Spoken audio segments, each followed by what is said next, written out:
A few of us got to go to Seattle earlier this year, and we've invited two folks from Transportation for Massachusetts and For a Better City to tell you what our Boston field trip learned in Seattle.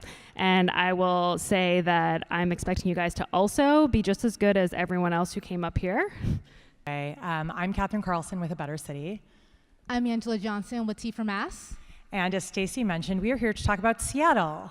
And Seattle because due to the generosity of the Barr Foundation, thank you very much, we joined about a dozen legislators, advocates, and policy leaders in Seattle in September to learn about what Seattle is doing to address their transportation woes in the face of unprecedented population and economic growth, not dissimilar to what Boston's facing. Right, Boston and Seattle, they're both facing the same things, rising income inequality, severe traffic congestion that they're also doing their best to work out of. So when we went to Seattle, we came back and we thought about, some of the 6 things that we could bring back to Boston, and the one thing that Seattle unfortunately wasn't able to teach us. So here we go. First, very quickly, they love ferries. A lot of people get to work via ferries, but you're going to hear more about this from the incomparable Alice Brown after the break, so we're going to leave that to her. But they also love buses, as does everyone in this audience. You all should love buses.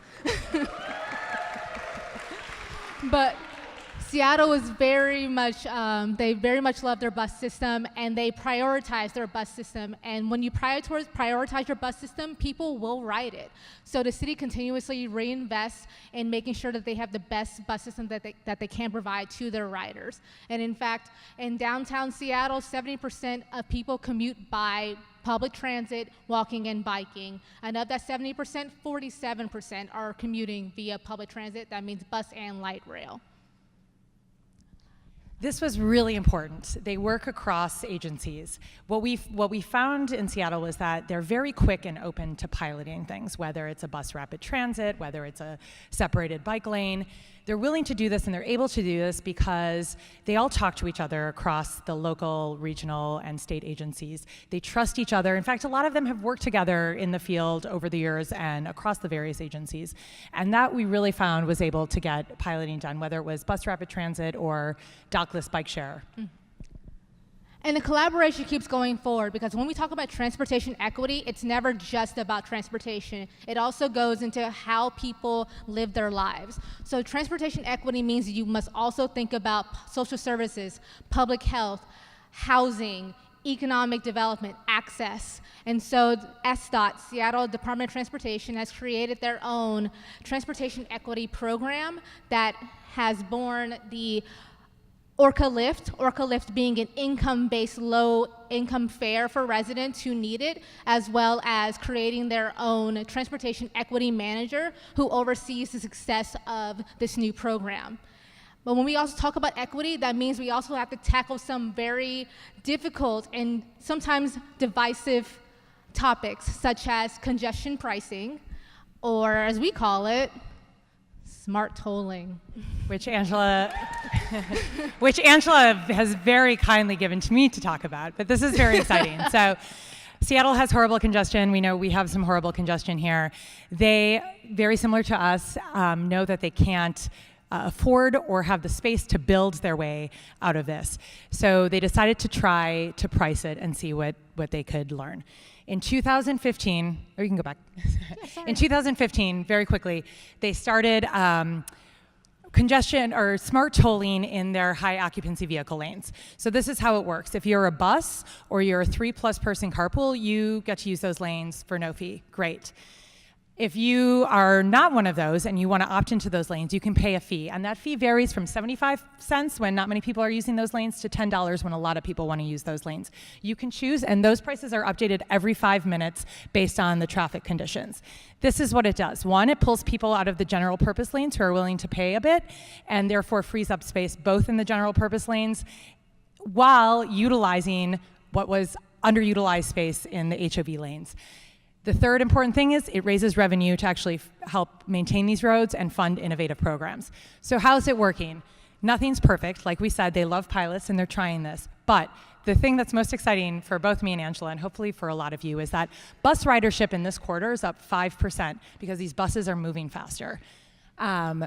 People are saving 11 to 14 minutes on their commutes, and a lot of people are choosing. They're choosing it maybe 1 time a month, maybe 5 times a month. These are not, some people are using it every day and some people are never using it. 70% of people are choosing to use it when it's most important to them. And perhaps most importantly to some, they've raised $25 million for net investment in maintaining the system and investing in further. So again, it's not perfect, but the support is growing, and they're going to have a final report at the end of this year. We'll see how it looks. Okay, but Catherine, that's just Yes, Seattle. Angela. What about regionally? What's happening regionally? So importantly, I would like to say that the Seattle region just loves raising taxes on itself, but that's not true. But importantly, they do have regional taxing authority. Yes, we're finishing up very quickly. Seattle region voters, so this is 3 separate counties, 4 major cities, so what we would probably consider the Boston metro area, voted on a $54 billion transportation investment plan, which included almost $30 billion of a tax increase on themselves in the form of sales, vehicle excise, and property taxes. I can see a lot of people shaking their heads, maybe rolling their eyes. I know we think that's not possible here, and it does take a collaborative effort.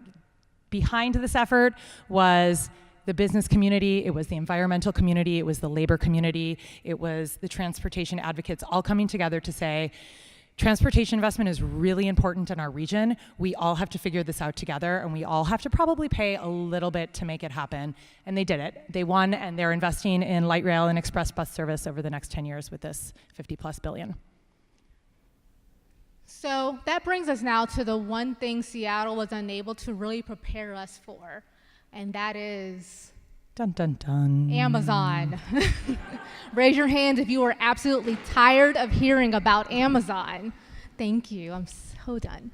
But Amazon isn't done, because in 2018, they will make a choice. We may be that choice. And if we are that choice, what does this mean for our transportation system? How will the Blue Line survive? We're actually not that quite sure, because with Amazon in Seattle, Amazon grew into what it is today with Seattle. Currently, 1,000 people per day are moving to Seattle. But in Boston, 740 people are moving here right now. So what will that mean for our, unfortunately, rather distressed system if we were to have, as they say, 50,000 people, 50,000 jobs coming along Suffolk Downs? This is not necessarily a bad thing or a good thing. We just don't know.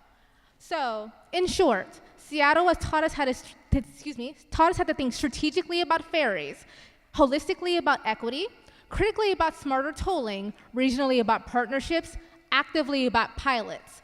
But how to take on mega companies like Amazon, you'll have to see next year. Thank you.